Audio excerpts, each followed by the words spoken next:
And that's really what we're going to be talking about today, because obviously the theme is light. Boy, you really milked that light there. Amazing, yes. I am light. And light is all that we truly are, and so we're called to be the light, even in the darkest of times, in the darkest of places. But the darkness is part of the fertility. It's part of the process. So, you know, it was 243 years ago. I know we're on the 7th today, so I know everyone has celebrated the 4th of July. It was 243 years ago, on July 4th, 1776, that this nation was founded, in that the Declaration of Independence was signed on that day. And it was because of the underpinnings was that our forefathers wanted religious, quote unquote, freedom. I'm personally not a religious person. I will not say that. And neither would you, I imagine, because we're really spiritual at core. We know that spirit is what joins us all together. So this religiosity that has become some kind of many different paradigms that have been sort of what's been called hijacked Christianity, you know, with some sense of Jesus that's an exclusive sense, or my God is bigger than yours, and there's a win-lose paradigm. We're not about that, right? We're here to have and to set up within ourselves a sense of our inner rights. And that's what the Declaration of Independence was all about. Our right to pursue life, liberty, and happiness. So really the 4th of July is like a metaphor for what you and I always have the opportunity to do, to take this capacity, the God-given abilities that we have, which are unique to us, and to each one of us, no matter what we're moving through, or our neighbors are moving through, or our family and friends, to let there be light, no matter what it is. And so that's a huge call, and it's a call even in the darkest of times. When we look at the world around us, or if we listen to the news, I personally don't have a television set. I wasn't raised with a television set. My parents got one when I finally went to college, which I thought was interesting. They had two when I came back after my freshman year. It's like, okay. They wanted us outside. They wanted us playing. I remember playing until my mom would say, it's dinner time, come in. We'd go, but it's still light. She said, well, come on now. And we would literally play catch until we could not see the ball. I mean, it would just hit you on the head. And then we knew it's time to go in, right? That is being reinstated. People are claiming the ability to get out and to interact, because I think we're in this time of technology when it can seem like all we're doing is keeping our heads down. It's time to look up, isn't it? It's time to see each other and use the technology for the highest good. So let there be light is going to be a theme here, obviously is a theme. So throughout this message, which you guys call morning inspiration, I love that. I'm going to say, let there be light, and just ask for you to affirm that with me. Would you do that with me right now? Just let there be light. Okay, we do that in different ways at different times. We were born to creatively express and experience the indwelling power of God. Would you agree with that? Yes. Yeah. And so that is the vision. That's why we're out there. It's like fireworks in our lives. We're out there on July 4th celebrating, because it's like, I can respond to anything, even the oldest, funkiest ideas, by letting light just explode through me into this place. In the Bible, there is a guy that really gives meaning to this, and that his life was so on the outside of thinking, and he moved to a totally different space. Do you remember Saul in the Bible? Mm-hmm. Yeah. Saul was like, he persecuted, prosecuted, and was trial and jury, and went around and crucified Christians. This was a great joy of his and his people. And there was a time when he was on the road to Damascus, which we're all on, because I think of that as being the spiritual journey that we're all on. Until we get hit by the light, we go, whoa, there's another way I could be. I could accept that amazing grace is in my life. And apparently Saul I looked it up. The story I heard when I was little was that he got knocked off his steed, whatever he would have been riding, if it was a donkey or a horse or a camel, but that he got knocked over with a ray of light. And that ray of light was the Christ in him speaking and reminding him that he was more than the darkness, that he was more than whatever pain he had felt. He was more than the teachings that there were others that needed to be killed or prosecuted or persecuted. That he was the light of God. And he got that to the point that he changed his entire life. And he became Paul. Yeah. He became the proponent of Christianity and went about spreading Christianity. And he wrote something that's been referred to through history as the Magna Carta of Christian liberty. And so I shared just the beginnings of that from Galatians 5:1. Steadfast, meaning standing. Steadfast in the liberty wherewith Christ consciousness, which is what? That's that inclusivity in us, right? That goes, all of this, all of us are one. In the consciousness, the Christ consciousness, I'm going to start again. Steadfast in the liberty wherewith Christ hath made us free. Steadfast in the liberty wherewith Christ hath made us free, and be not entangled again with the yoke of bondage. And for the support of this, it says in the Declaration of Independence, and for the support of this, we go on into the New Testament of our lives. But we've had a lot of old, funky, exclusive ways of thinking, haven't we? Have you guys, anybody here, you don't have to raise your hand on that, but have you? Have you thought sometimes, not going there? No, he's totally out of the realm of possibility. She's totally out of the realm of possibility. I'm not shining my light there. I'm leaving right now, right? In 1926, there's a story that I love. 1926 was just 93 years ago, not even 100 years ago. There were what was called restricted hotels.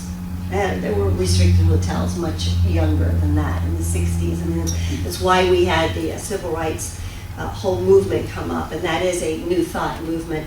That in 1926, there were restricted hotels in Miami. And a woman named Thelma Goldstein was coming into the hotel. She'd just come down from New Jersey. She was exhausted. She wanted to be with her family, but she wanted to stay in the hotel. So she went to a hotel that looked like a nice place to stay. And she walked up to the clerk and she said, "I'd like to have a room." And the man said, "Oh, I'm sorry. We don't have, this is a restricted hotel. There are no Jews allowed here." She said, "What?" He said, What are you talking about?" He said, "No, you heard me. I'm sorry. There are no Jews allowed. You're going to have to leave the premises." She said, "Jew? What Jew? I'm not a Jew. I'm a Catholic." He said, "You're a Catholic?" She said, "Yes." And he said, "Well then, who is Jesus?" And she said, "Well, the son of Mary, of course. What are you thinking?" He said, "Well, the son of Mary. Where was he born if you know so much about Jesus?" "Well, in a stable, of course." "Why was he born in a stable?" "Because a guy like you wouldn't give a Jew a room."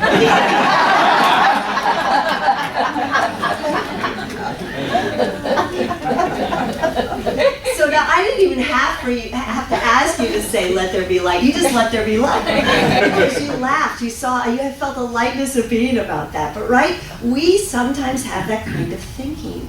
And the question for us today is, will we let there be light in the moment with ourselves? And we do it toward ourselves, we do it toward others, where we think something is outside, something is to be excluded in this moment. The 4th of July, we have higher standards that we can share. We do, and sometimes we don't. Sometimes on this planet, and the news is full of it, we're still, as humans we're still doing terrible things to our brothers and to our sisters.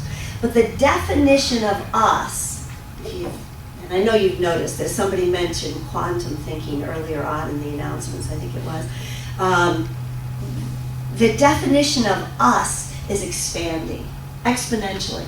And it's going from a definition, like a boxed-in way of thinking of this or that, to an infinition. That's actually in the Urban Dictionary. Don't you love that? An infinition. So the sign of infinity is involved. Something that's not inside a box. You know, that God is not an anthropomorphic being outside of us that we have to kowtow to as a male with a long beard, la la la, la la la. But that there's an infinition of who and what we truly are, and that we, our brothers and sisters, so many of us are living on this planet, and throughout history, what the call has always been is to know the truth about ourselves and each other and be set free. There's a guy named Lord Acton, who in the late 1800s wrote the history of freedom in antiquity, and he says it this way: before God, before the very essence of love itself, there is neither Greek nor barbarian, neither rich nor poor, and the slave is as good as the master. For by birth all people are free.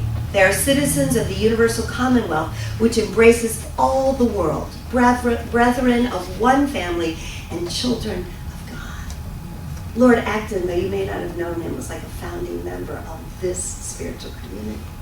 Because that's the kind of thinking that knows the truth, that sets us free. And it's much bigger, this consciousness of freedom is much bigger than America. This isn't about one flag, one country. This is really that realm of the song Imagine, where we don't have borders and boundaries between us, where we recognize that we are all one.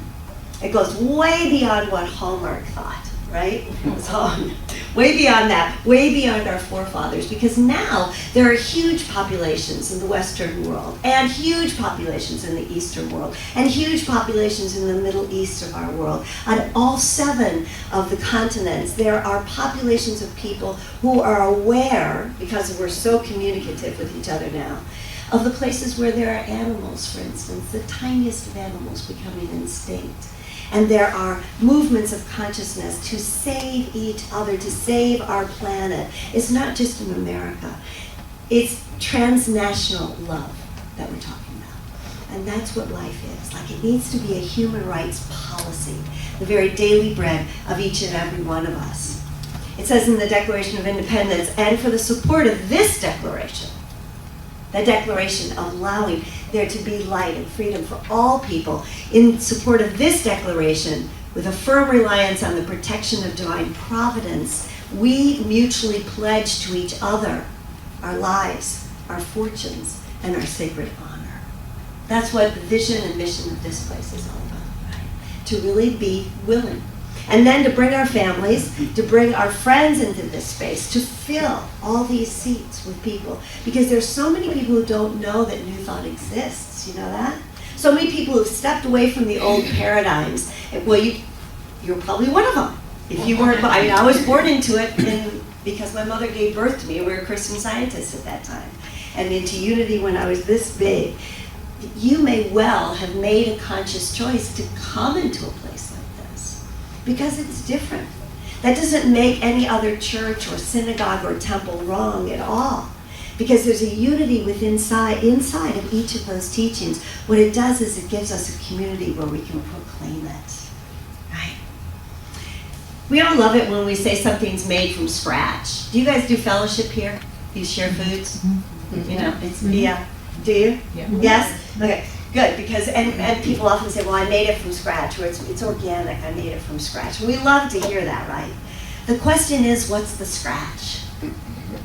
What are you saying that it's made out of, if it's made from scratch? And the truth is that the scratch of you, the scratch of me, the essence of us is like a seed. It's a divine seed, a divine blueprint, a little matrix that's been implanted in us. It's the God stuff. In Genesis 1:2 it says, and the earth was without form and void. Darkness was upon the face of the deep. And God said, let there be light. And there was light. And God saw the light. And it was good. Just good. Nothing bad. That's the first story, the creation story. That's Genesis 1. It's not until Genesis 2 that you get into the Adam and Eve thing, and the right and the wrong, and the weak and the strong, and how the male and female, and all of that. The first story is let there be light. And we wouldn't have seen the light, wouldn't have even recognized the light, if it hadn't been what? Dark. Yeah.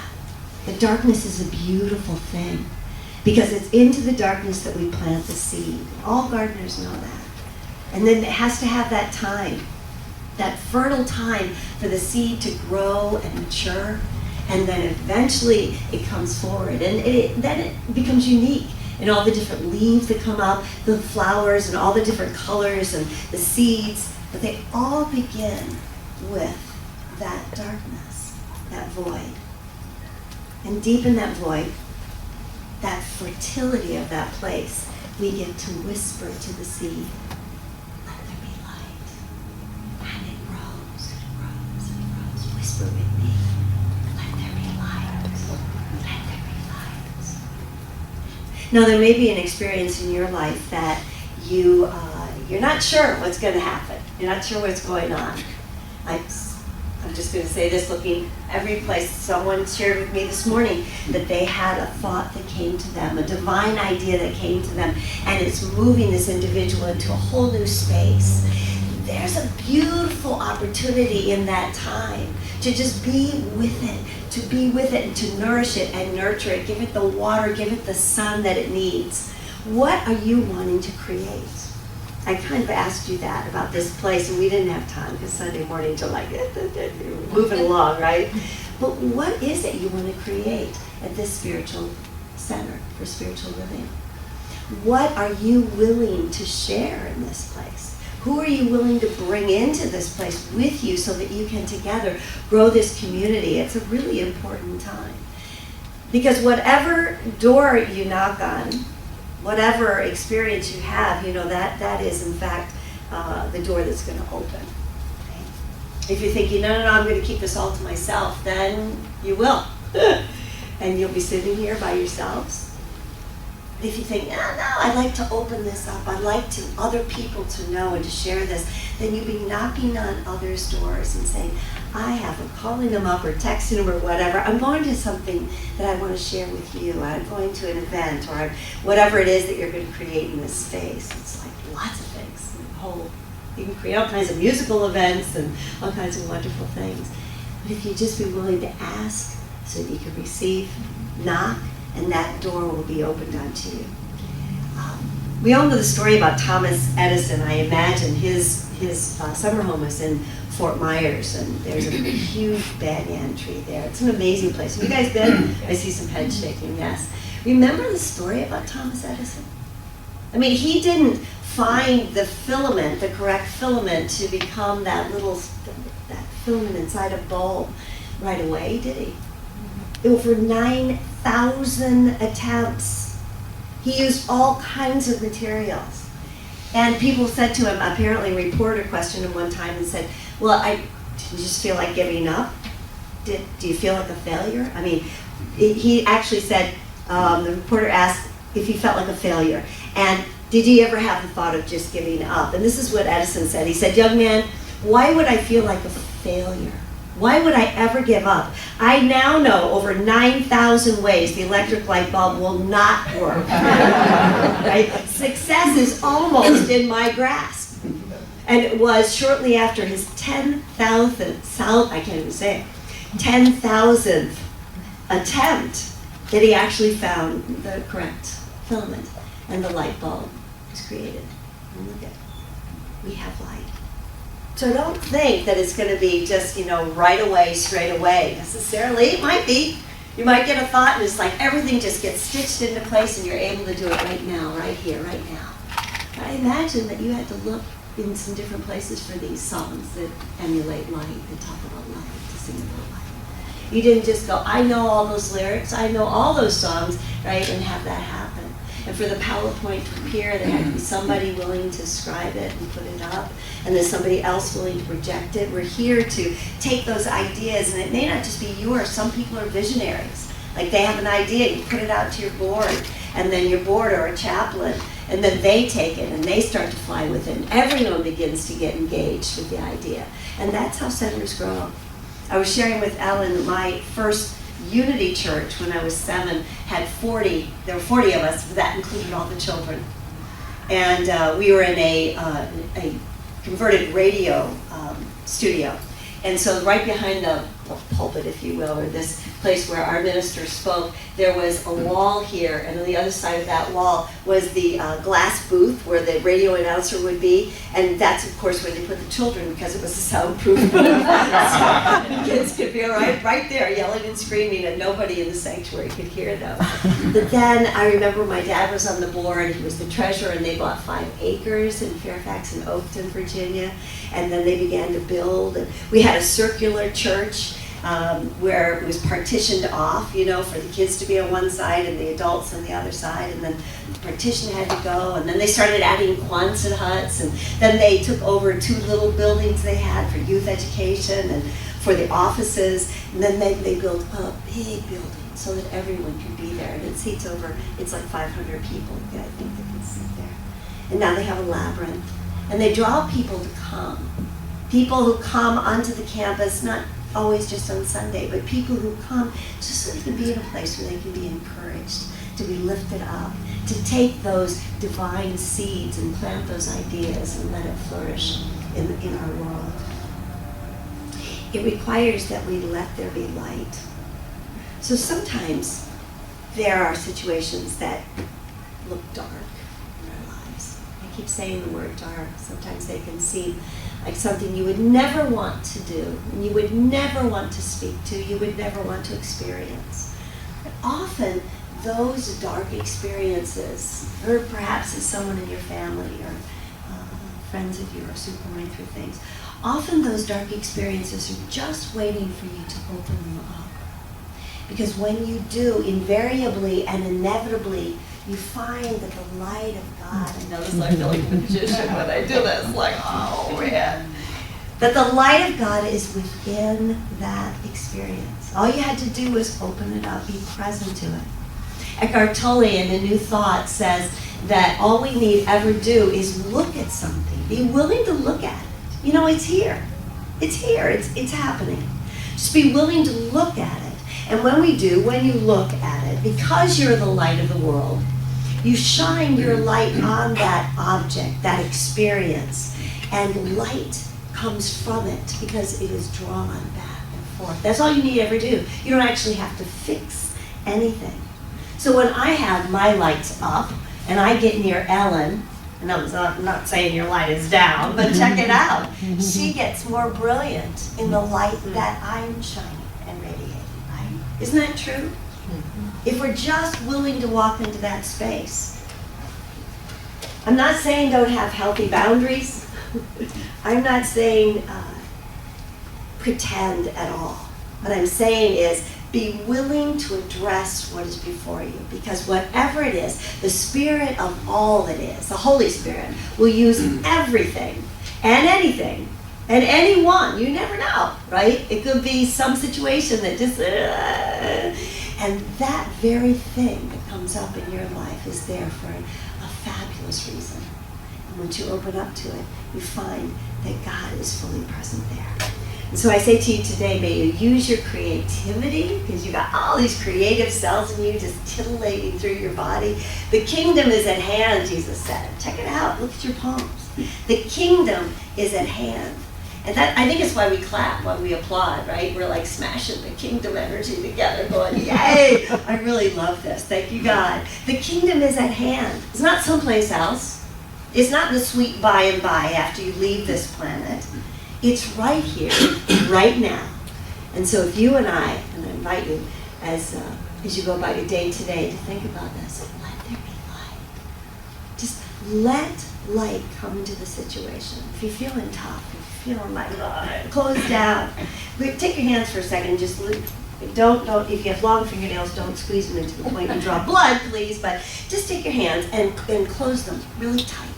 And as you close your hands really tight, what happens to the rest of your body? Really tight. It gets tense. Where do you feel it? Keep it going. You're feeling it in your chest, feeling it in your upper chest. That's your heart chakra that you're intensifying, right? So then, all of a sudden, let them go. Open it up. Oh, Ellen just fell out of a chair. What did that feel like when you opened it up? Yeah, a sigh. Like a letting go and opening up. Cheryl does this with her hands. So what if you were to do that? Let there be light. When you think, I don't know what I'm going to do. I don't know what I'm going to say. I don't know where I'm supposed to go. What am I supposed to do now? It's an invitation. It's like saying, okay, Lord, have your way in me. Let the love of light shine through you this day. And if you're walking into a situation, I would say to you, just respond to it in positive, progressive ways.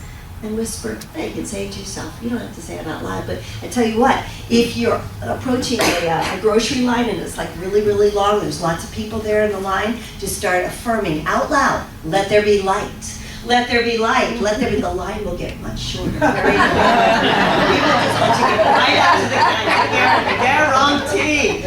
Yeah. Or you can start singing, this little light of mine, I'm gonna let it shine, and they will just fall away right up there. May this be a fabulous day for you. And as you light up, it's a joy to see you guys light up when you laugh. Just remember, you are the light of the world, and let it shine. We're all dependent upon you to do that with us. Thank you, God.